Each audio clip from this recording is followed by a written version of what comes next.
professional, undergrads definitely, and the rest of us too, from the standpoint that some of you are close to finishing your BFA, and this is a prime example of someone that's a working artist with a BFA. She has 6 scheduled exhibits in the near future, including one at the Lambert Airport in St. Louis through the Art and Culture Program at St. Louis, in St. Louis, Missouri, as well scheduled exhibit at the Kansas City Public Art Library, or Public Library Art Gallery in Kansas City, Kansas. She's been a member of a variety of juried and group exhibitions around the country, and including some that are international, as I assume that you showed at the Santa Rita International School when you were there. She attended summer session at the Santa Rita International School of Art in Florence in 2015, and has a wealth of art-related service and teaching experience. And so join me in welcoming Sarah and her lecture and all of your questions. Thank you. Thank you for being here tonight on Wednesday and for giving me somebody to respond to and hopefully some really good questions at the end. And I'm so thrilled that Pittsburgh has this program to invite artists in, both as a way to exhibit, but also for me, I find that exhibiting is a really important step in the creative process. Like actually seeing people respond, knowing how the work is functioning in the real world is an important step, and something I definitely missed after leaving the academic setting and losing critiques. So I'm very happy to be here, and I'm so appreciated the questions that have come up so far. One of the things I want to cover, just giving you a little bit more of insight into who I am beyond just my artist bio and artist statement, kind of where this work came from, the ideas that evolved, how the work developed over a series of time, because it's a collection that I've been working on for several years now. And also thinking about the past 3 years that I've been working as an artist and past 8 years since my graduation, feeling like I am not that far ahead of many of you who may be looking ahead to graduation. Some of the lessons I've learned both as an exhibiting artist, but also as a working artist, deriving my income from my work. So I'm not going to read my whole bio, but I did put it up here just to pull out some of the key elements that tie my work together. A little bit about myself. I'm both a figurative and landscape painter, so obviously that's my figurative work that's on display here. But I also work in landscape, and it's become equally important, both exhibiting, but also that's primarily where my income comes from at the moment, is selling my original landscapes. Both my landscapes and my figurative work, I hope that they're visibly the same artist, but that tends to be vibrant colors and bold brush work that can be seen as kind of my style, even across 2 very different genres of painting. And also along what ties those together is that I tend to work in this intersection of arts and science. So with my figurative work, that's very much looking at psychology and kinds of study within psychology to develop an idea that I want to explore through paint. And with my landscape work, it's much more about community and conservation efforts, and that's what drives my landscape work. But both are kind of approaching art even with a scientific lens. And then some of my credentials, but I don't know that I need to go through very many of these other than I'll share that I do have a landscape show opening on Friday back in St. Louis. So that's exciting, and I'll post and share about that on my social media. The exhibit that you mentioned through the Lambert International Airport, that's one that I'm looking forward to in 2024 through 2025. So this year will be heavily devoted to creating a body of work for that. Oh, and one other thing I was going to highlight, I don't think was on my original CV when I applied, was receiving a grant this past year, and that's allowed me to purchase equipment that will allow me to exhibit at a higher level with my art fairs, which again is kind of building and developing into my primary income source. So beyond my CV and my credentials, a little bit about who I am as a person. You may have seen my partner, Sean, in the back there, who is also an artist, who's a comic book creator and story writer. I'm a mother to a 4-year-old, almost 4-year-old, which very closely coincides with when I launched full-time with my art. Immediately after college, I needed a job, and so I got sucked into a corporate job that felt really difficult to leave. And disruptions can be good, because that was kind of a time where I was able to come up with a new plan of what I wanted to be doing and go back to making art. Yeah, figurative and landscape painter. And along with my landscape in the last year, developing that scientific side of it, through some trainings to now be a citizen scientist. So working through the Missouri Water Quality Monitoring Program, which they came up with an easier to say stream team, where I'm able to go out and do testing at local river sites for water quality, and do invertebrate identification to look at the quality of streams. And then also the Great Rivers Greenway program in St. Louis is a really big program, kind of building the network of bike trails, but also using that as a chance to develop good practices for conservation along those routes. So I'm now an ambassador for that program, and that's part of the reason that I'm able to do that show at Lambert, is through some of those other efforts.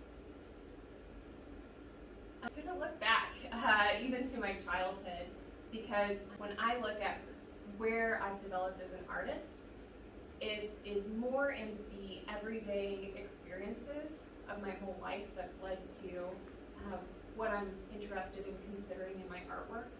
And because my artwork, my figurative series, centers around ideas of child development, especially considering my own childhood. So the dress in this image I selected because that same dress is featured in a few of the paintings out in the show, and even the little Tykes makeup near dresser makeup stand is in one of the paintings also. I had a lot of freedom as a child in both the creative sphere and with exploring. I had a lot of freedom to go and kind of explore the ravine behind our house, and also full reign of what was just the storage room in our basement that became kind of my creative studio. So anything that was making, hands-on, creating, even crafting, and then scrapbooking became kind of the early expressions of creativity. Those early days of scrapbooking really became key as I look at what I enjoy with collaging and putting together the imagery that I'm using in my paintings. And then one other thing that I think I can point back to, some early internships where I was working with artists in the area. So I had a 10-year stint with an artist who worked at a ceramic studio. I was involved both in the business aspects of creation and selling her work at several big arts and crafts fairs where she would sell wholesale to galleries across the nation. That was Sandra Mackenzie Schmidt. And she'd also set up a community program mentoring children from inner city Peoria that would come over to her studio once a week. And so I was really involved in that kind of mentorship program through her studio during that time. So those were also where I kind of picked up on these themes of interest in childhood, interest in psychology, and was even considering therapy as a career path. This page, this picture, is from my earliest scrapbook that I still have. And there's a few other pages that I pulled out that I identify as kind of the seed for where my series started. My mom and I would be scrapbooking at the same time, but I was given all of the reject photos, the photos that were blurry, or somebody wasn't looking to camera, or didn't have a smile. So I was getting to cut and paste and put together in new combinations these photos that were a little bit more candid. And then from the image of my mom and I, a picture that was at my 4th birthday, but then under, I've subtitled that this is a new story that I want to tell. It's us watching The Lion Aslan on TV. So I drew in kind of the details and context to make it a new story. And same with the photo of my uncle turned away. So this is kind of the earliest idea of taking these images and making something new context, and putting the images together to create a new story. And I see that then as I look back on series that I was creating early on. This was the first, from the first series that I created, early paintings. And this was in my associate's degree while I was still studying at a community college, but was exploring ideas from my interaction and time with the children from the inner city program. Some of the stories that they were sharing about the struggles that they went through. So this series was really looking at some of the difficulties, the living situation of the city. The image on the left is the collage that I put together and used as the reference. On the right is the finished painting, but again, I can see pieces of my current series that came from this earlier series. And that's something that, talking to students who are still on the journey maybe to finding what you're going to be focused on, every series, every exploration, all of that carries over in some way. I do believe none of it gets wasted. There's elements here that are carrying through. At my time at SID, I had the opportunity to work as an intern for a professor who received a grant. So there was a grant program that allowed me to be a paid intern, and I was in charge of doing the large-scale, complex, perspective cartoon drawings that he used as reference. So I worked on one the entire semester that I was there, because each drawing had about 20 to 26 different vanishing points for the perspective. So the one on the left is his final painting. The one on the right is an image of the cartoon drawing that I was working on, working out some of the perspective, the kind of folding back perspective lines, and the shadowing, the lighting. And again, I see elements of that exploration and that process that continued to influence the direction that I was going to head. The ideas of a constructed space, of building out from a reference photo. He would start with a reference photo, kind of in the middle of the drawing or painting, and then build the context outward. The idea of a source material using a photo, the idea of layering information where there's kind of two different layers of imagery interacting with one another. This invented context and even kind of that voyeuristic view of an interior. Those were all elements that I was having exposure to and kind of absorbing as I was building my own. Just to share a little bit more of the work from that time period, so this was before I had even started the series that I now have, was thinking I was going to be a figurative painter, so I was doing figurative paintings from life, but then also had a landscape painting that really shifted the way that I was approaching painting, a more alla prima approach where the painting was created in one sitting. So painting wet into wet and finishing the painting quickly instead of building it up in layers. So there was kind of a shift that happened with my painting style that then helped me to shift the approach that I had, the more of the context. So going into my senior year, I had this idea that I needed to do something big and grand as my final set of paintings. And so I was working on large-scale historical figures that were kind of heavily colored and exaggerated to tie into themes of emotion and even psychological disturbances. So this was the series that I thought was going to be my final series that I would be pursuing through that year. And as kind of a backdrop to that series, I was tasked with coming up with a sub-project, a project I would complete on the side, something weekly, and decided to work on my figurative painting by studying other figurative painters. And so the whole concept that I came up with for my weekly studies was placing figures from two different paintings together and just looking at really the composition. So some of the figurative painters that I was really looking to, and you may see similarities from these to the ones from my earliest paintings. And top to bottom, left to right, some of the painters that I was most interested in and studying. Andy Pankhurst, Aaron Westerberg is kind of the moodier, darker imagery. Jeffrey Larson had really sunlit, glowy colors, backlighting.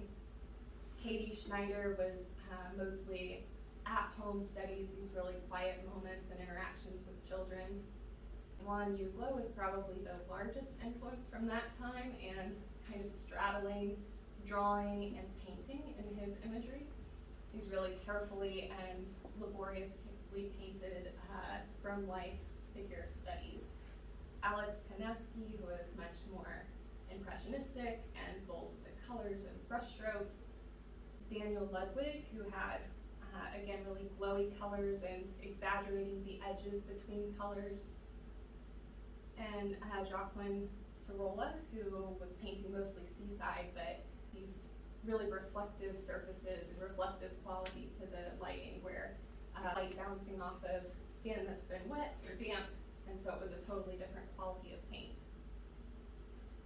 So in that earliest phase, the paintings were all about placing figures next to one another in a way that was just compositionally interesting, and really just treating it as a study, not thinking about it as having a concept or being a series. But even within that first set that I was looking at, it was really clear that as soon as two figures were together, there was an interaction that was going to be taking place, and viewers were going to read into that interaction in a really interesting way. So those earliest paintings, I kind of see as that first phase of this series.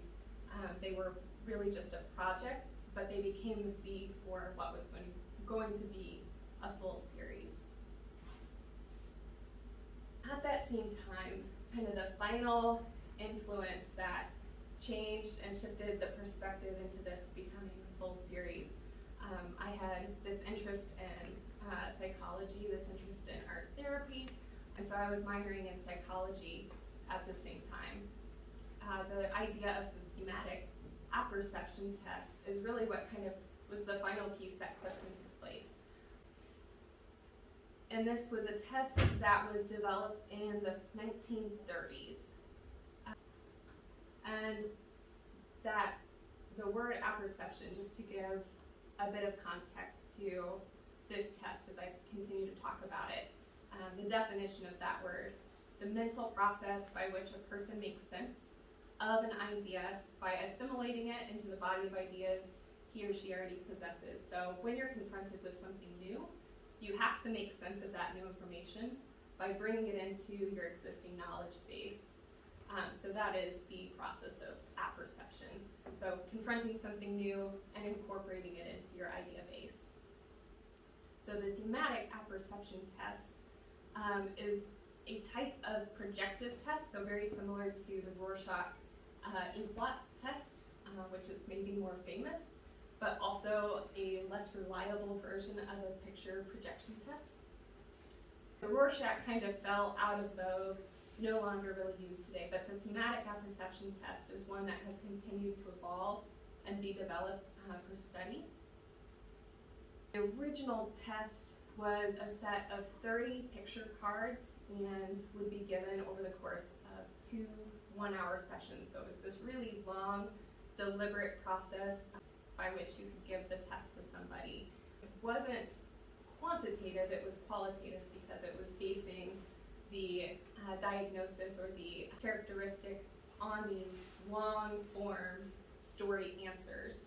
So the viewer would be prompted to tell a story with a very specific beginning, middle, and end, looking at these somewhat ambiguous images. And based on that, the researcher would be able to identify specific themes. It was developed by Henry Murray and Christina Morgan at the Harvard Psychological Clinic, again in the 1930s. So it's been around for quite a time, and there's been now at least 4 or 5 iterations of the test, and additionally several iterations, at least 2 for children, one with animals, one with people. So it's continued to be developed and kind of created these subsets that are used for specific purposes. As I was looking up recently, kind of refreshing newest developments, I came across a really interesting kind of sub-technique that's been developed using a linguistic inquiry and word count software program that actually analyzes the results of these written answers and is able to look at specific dictionary sets to evaluate the characteristics of somebody's answer more specifically. It's continued to have a lot of purpose and use, not as a diagnostic tool, but as a companion tool. So this final idea fell into place for me as I was studying psychology and realizing that there was this really formal or scientific method of looking at imagery and how to create specific imagery and how to evaluate somebody's reaction to imagery. So again, kind of that intersection of art and science is what got me really excited about the potential of this series.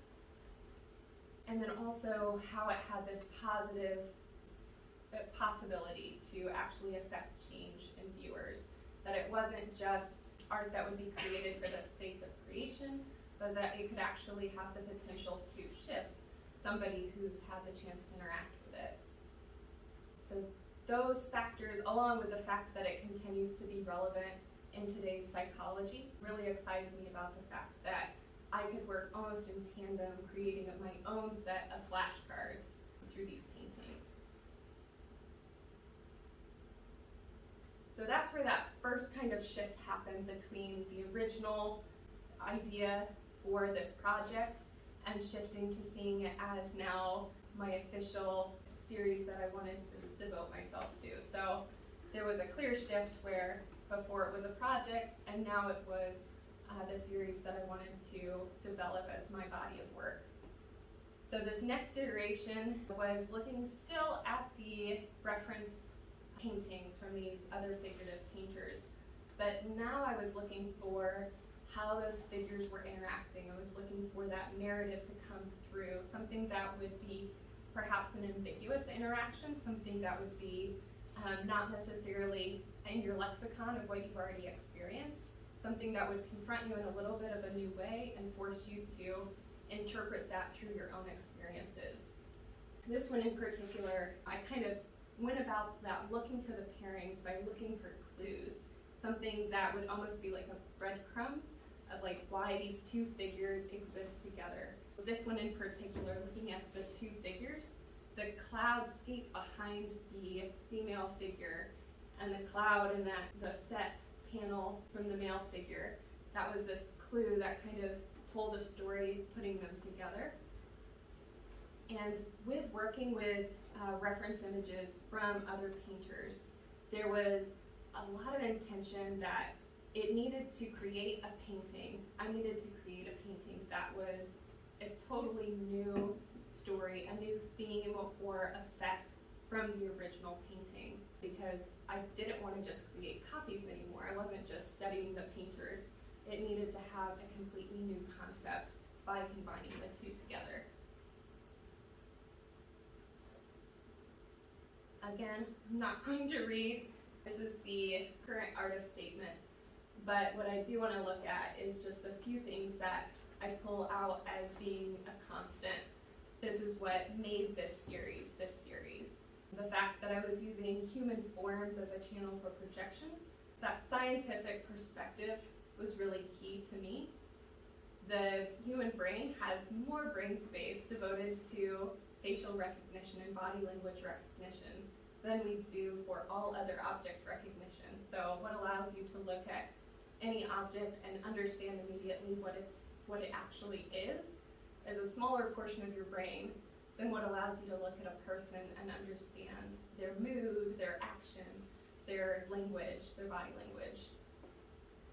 So that to me was a reason to continue painting figures, because I knew that there was a big potential to elicit that sort of reaction in viewers. The fact that it combines disparate source material has stayed really important. So pulling figures that did not exist together originally is part of what makes those interactions somewhat ambiguous. And then also the fact that I continue to see the series as a set, that it's not as much individual paintings as it is pieces of that whole collection where it needs the set to function properly.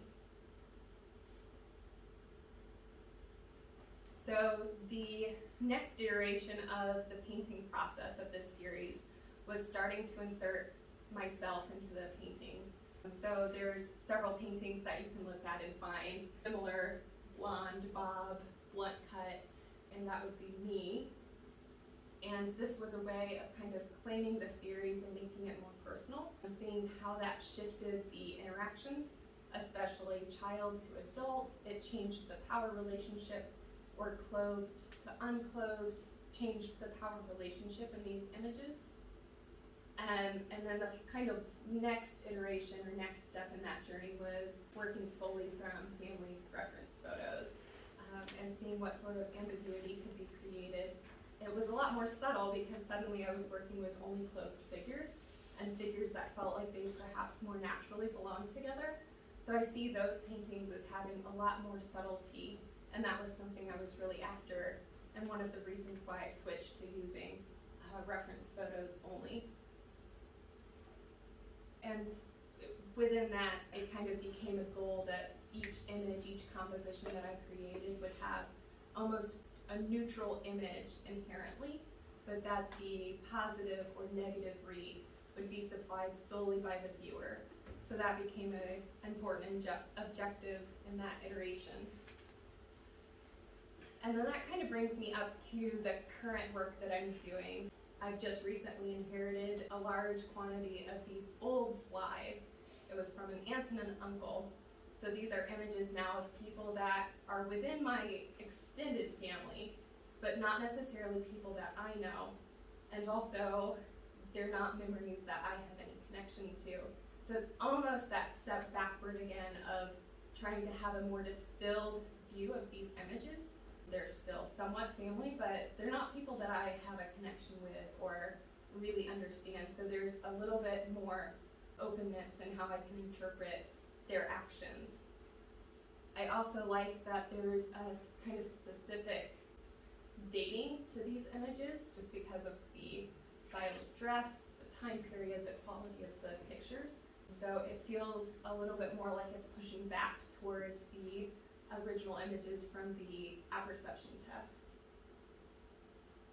And then with that, even though it's very nostalgic looking images, I'm interested in these current paintings and exploring even more current themes, like current events, themes that are happening current day, how society is viewing children, even in today's moment. So looking at nostalgic photos, but trying to pull from current events as I'm developing the themes for the current images. And then looking forward, I still see so much room to explore within the series, and it's important, I think, to constantly kind of be pushing yourself. What would be the next thing, even if not every single one of these is accomplished, but just always having that kind of inspiration that so much more could happen within this series. Some of the things that I've been thinking about would be sourcing images from other places, so discarded photos, perhaps rummage sales, or I have a small collection and that's where this image is from, of a wedding album that was left intact at a Goodwill. So again, figures that I don't necessarily have that personal connection with, that can be a little bit more fluid in how I'm interpreting their actions as I'm putting the images together.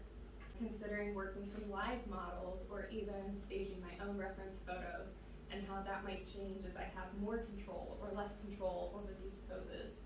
Thinking about creating miniature sets, that was something, there's several paintings where I was thinking about using the background as almost a stage space where the figures were acting out. There's several that have specifically very flat backgrounds. And one of the things I was thinking about there, pushing forward, how I might even create my own miniature scale set to paint from as reference for the backgrounds. The survey data, I hope all of you had a chance to complete the survey. If you haven't, before you leave, I really am using that as the next step in pushing this series forward. I'm using the data to kind of eliminate outliers, paintings that read too positive or too negative, because I'm really trying to hone in on that kind of neutral image that has the effect of being positive or negative. So my ideal would be that I can look at that survey and see a painting that is creating both very negative and very positive readings, but averages out to be neutral. Paintings that are only read as neutral or only positive or negative would be outliers that I plan to replace. Again, kind of dreaming big with where the series could go. One call for art was specifically looking for site-specific, large-scale, interactive installations and thinking about how could my series even more grow to fit that call. So thinking about, again, that stage setting, how furniture or props could be rolled in and out of a space and have the people, the viewers, interact as the people in a composition. So again, not that every single one of those will happen, but thinking of ways and constantly finding inspiration of what could be next step. And I think we're at about 30 minutes. I need a quick drink of water. If anybody has questions at this point. Yeah, I have two questions. First of all, I want to let you know I enjoy your talk very much. And it's a very interesting discussion about art science and also psychology. I have two questions. The first one is about the theory is about called semantic appreciation, right? Mm-hmm. And for this series, you mentioned about psychology and also, but my question is, some of the images I saw, I don't know, you didn't mention that, maybe I'm wrong, I don't know. Some of the images, it looks like in the 1930s, they kind of film posters and popular culture. Let me go back really quick. Yeah. So I can get there pretty quickly. So these images were actually mostly created by one of the original creators, developers of the test, Christina Morgan, who helped co-create this test, the thematic apperception test. So she was largely responsible for illustrating these images, the original 30. I believe there are several that were developed by other artists, and you can kind of even see the bottom left-hand corner looks like a totally different style, so I would guess that's another artist, but they weren't credited in any way that I could find. It doesn't matter because it's kind of interesting coming from movies and posters, comic books and illustrations. And I also look at some of your other works, and some of the images reminded me of the 19th century, like a John Single Sargent, that kind of figurative paintings. So it's a part of difference, I guess, come from art history, art historical painting in the 19th century American art, but part of that I can tell is in the movies, the American popular culture. Mm-hmm. Maybe it's just appropriated images from that. I don't know if these were specifically pulled from movies or not. I wasn't able to find information. I really did try to look on the to find more information about the specific images. Mm-hmm. For quite a while, they were kept almost under lock and key. That the Harvard Research Center had licensing over the images and would not release the cards unless you were a licensed psychologist with the credentials to apply this test, because they felt that if too many people saw these images ahead of the test, it would interfere with the ability to get accurate results. I don't know when these became available, but I was able to find a selection of images from the original test. And it was interesting, specifically it noted that these were altered over time, where they actually removed information from the images. I don't know if that was done by scanning or by altering the original illustrations and then taking new copies for the cards. But it almost feels like in some way they're deteriorated images, almost like film. So they really do have that kind of quality. Yeah. My another question is, I noticed the size of the scale of your painting, right? Oil painting on panel. They are small size, so I'm just curious. There is the choice is your artistic choice, or is it like a financial situation, or is it related to psychology and how viewer, beholder whose perception, who understands a small scale painting, because you really have to pay a lot of attention to the details. So is it in terms of like a big mural painting, really big one, or like a more like an easel painting in a more normal scale? But this one is kind of very small. So I'm just curious, is it a choice of what kind of? It's funny how sometimes it's both.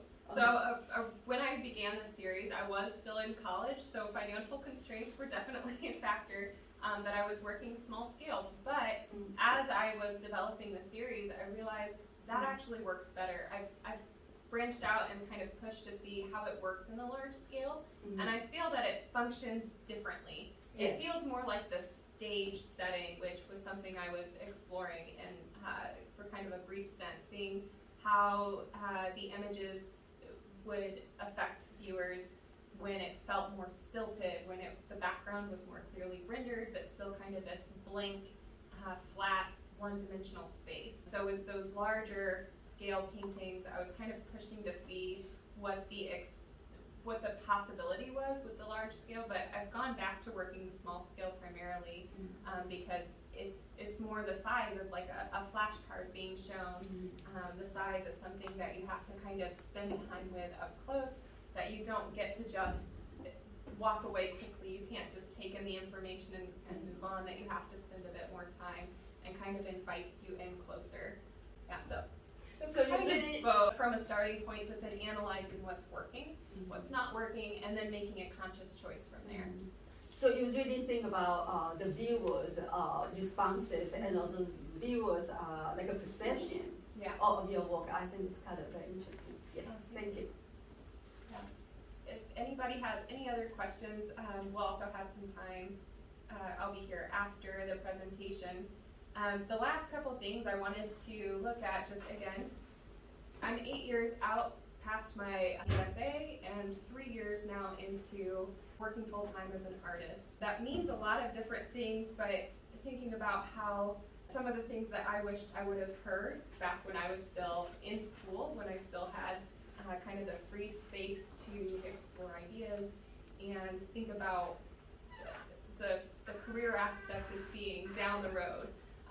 So the first thing I wanted to share was a bit about what I've learned cultivating a conceptual practice. So some of the things that I find are very key in my practice.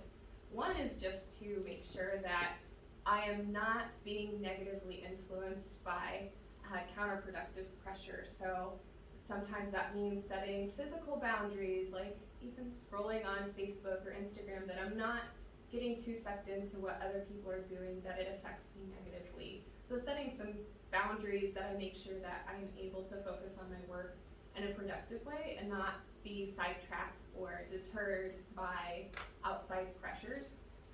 I do think that it's important to find something that feels really honest. So when I was working on those large scale paintings, I think a reason that I've started working on those large scale, grander than life, historic figures was I felt this need to have something grand and large in order for it to be a final series. And that was maybe seeing my professor working large scale, but it felt like I needed to fit that role. But it really wasn't something that I had this personal connection with. Sometimes it just takes time to find that, but I do think it's important that your work really be a reflection of what's important to you, because you have to be able to defend it to other people, and you need to care about it to continue working on it in a productive way. Continual evaluation, that was one of the things I missed most when I left the academic setting, was the routine critiques with other artists, because suddenly I was responsible for finding my group who could supply that need. But it's also important to develop a way to look at your work on your own, through your own eyes and your own evaluation, to judge what's working, what's not. So it is important to build that into your process. Something I found that helps me if I'm feeling stuck, if I'm feeling like I've run out, is to look at applications as a chance to practice writing and think about my work and as how it would fit a specific call. So again, that installation call, it's not something I necessarily need to actually complete, but that idea has kind of been locked away now as something that I reference periodically and inspires me to continue pushing the series forward, or I think about that idea of the installation and think about creating it small scale as something that I could work from as a reference. So there's a lot of ways to find that inspiration, but I found that the applications give me a really clear deadline and have some really great prompts to kind of push your work forward. And you might end up with a great opportunity if you actually do the writing and submit the application. It is important to research opportunities really thoroughly before you hit submit. And there's some scam type calls for art out there that I've run across with really high exhibition fees, things that really aren't taking the artist into consideration. They're more a money-making type of setup. So unfortunately, not every opportunity is the same. So it's really important to research thoroughly as you go into the conceptual world and make sure that every opportunity is what it seems to be. And the last thing is not to get discouraged. A good benchmark for application is about 10%, which means if you want to have 2 exhibits a year, you need to send out 20 applications, which is a huge number when you think about sitting down and writing a new prompt for each one. But that helps to insulate again from feeling discouraged when you understand that it's really competitive for the opportunities that are truly good opportunities. And even if you're hitting about 10%, that's fantastic. So along with that comes the how do you actually make that work financially? And I'm very happy to talk to you about more specifics if that's helpful. But I have been able now to go full-time just in the last 3 years, which kind of coincides with COVID. So there were some initial launching difficulties that first year. But the things that I think helped me along the way, I did have a clear idea of the type of art functions, the type of artist that I wanted to be. Exhibiting, selling, commissions. I had an idea of what I wanted to do, things that I felt like would fit with the artist that I had in mind of being, and things that I didn't want to do. So I was kind of able to then work backwards, the goal, and then things that would be intermediate steps to try to get there. Again, evaluating opportunities, looking at all of the costs, not just the application fee, but the time, the emotional work, conflicting with other opportunities, and making sure that all of that is considered before you start throwing your work out there. And then on the other hand, what's the benefit? So partially that might be income, but credentials, exposure, I know that would probably stink a little bit, but also marketing, etc. Like, does that move you towards your career goals? And is it something you enjoy? Evaluating that with every opportunity that comes up. Yeah, so that first step really was to get active, which meant applying for anything that was free for me. Anything that was $15 and under, I sent in an application that first year just to show that I was active and serious. So the first step was just to have a resume that shows that I'm doing something with my work. From there, it became a lot more selective. So again, looking for opportunities that really fit with what I wanted to be doing. Looking for shows that had some credentials, not just open call for art at any gallery. Making the most of every opportunity has been important too, because you don't know necessarily every person that you meet at each opportunity, and it's turned out that people do know each other in the art world, and jobs have led to more jobs. So I think it's really important to keep that in mind, even in the small jobs, because it's open doors consistently. And then I think the other thing that's important is that starting out with a plan doesn't mean you can't adjust. So I started out and my primary income was from commissions. So I was doing as many commissions as I could a week, a month, actively searching out commission opportunities, and even established a separate business name where I could take more commissions that didn't really fall under the purview of Sarah Lorentz, the artist. So I had a separate business that I was operating, just taking commissions. It wasn't necessarily the work that I enjoyed the most, but now I've been able to transition to doing about 10% of my income from commissions. I've shut down that side business doing house commissions, and I'm able to make the majority of my income off of selling my originals, which primarily is landscapes, but again, trying to adjust that as I go so that I can continue to sell and actually make some income from my figurative work. And along those lines, operating efficiently, the more efficient you are at both earning money and operating all the kind of behind the scenes things that come along with being a full-time anything, a small business, the more time you have to pour into whatever it is you truly enjoy. So it meant that I had to get really good at managing those commissions, that it would not eat up too much of my time, because I still wanted to have time to try to drive my my other creative interests forward. So with that kind of broader application, I guess, that was how I got there. Doesn't necessarily mean that works for everybody, but just kind of looking at that and trying to pull some like more general ideas out of what worked for me. Having a plan was first and foremost. Making sure that you diversify your income was really important, especially as I saw other artists struggling through COVID. Art fair artists who were used to selling in person had to suddenly switch to selling online. Galleries were doing the same. Events were canceled. There was obviously a lot of disruption in everybody's life, but to make sure that as much as possible your income is diverse so that you can handle some bumps in the road. And setting up a lifestyle that allows you to do what you want to do.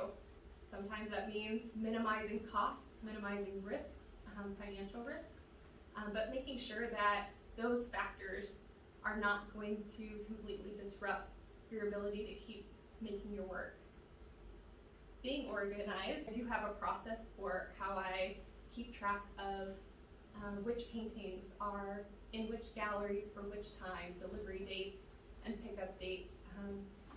I have currently 4 shows up, with one here with my figurative work and 3 additional shows with my landscape work. And I know when all of those end so that I can have my work back to go to the next art fair.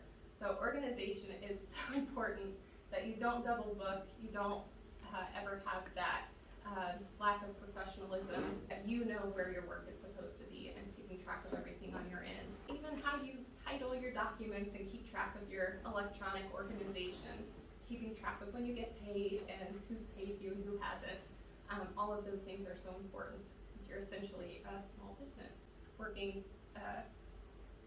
as a self-employed artist. And I think the last thing is just to take initiative, because there's not necessarily somebody coming along offering me these opportunities. This is a lot of applications that have gone out to get these opportunities, offering when somebody gives me a job, offering something else that I can do, offering that I can have an exhibition of work up, or offering that I can live paint at an event. Taking some initiative to market yourself, put out press releases, doing your own photography, all of those things. And the last thing, something that my partner and I laugh about that comes from the comic book world that's commonly shared, is be the best, be on time, be friendly, pick 2. Like, you have to at least deliver on 2 of those objectives to consistently get work. And I think it's pretty true of any creative field, but yeah. Do you ever plan on selling any of your Apperception pieces, or would you rather they stay together as a series? It is a good question. At first, I felt like I could not sell any because I would not have enough to put on a show. But now I feel like if one sells, I have the time that I can create more work, and I plan to create more work anyway. So with your early days of scrapbooking, and then you had some collage in sort of your, excuse me, your design aspects, do you do finished pieces that are have collaged elements, or does it turn always into paintings? I haven't in a very long time, and even those pieces, I never considered the collage really as the finished piece, just the reference. I really enjoy the process of collage, but it's not something I've ever presented as the final piece. Well, excellent. Let's thanks Sarah.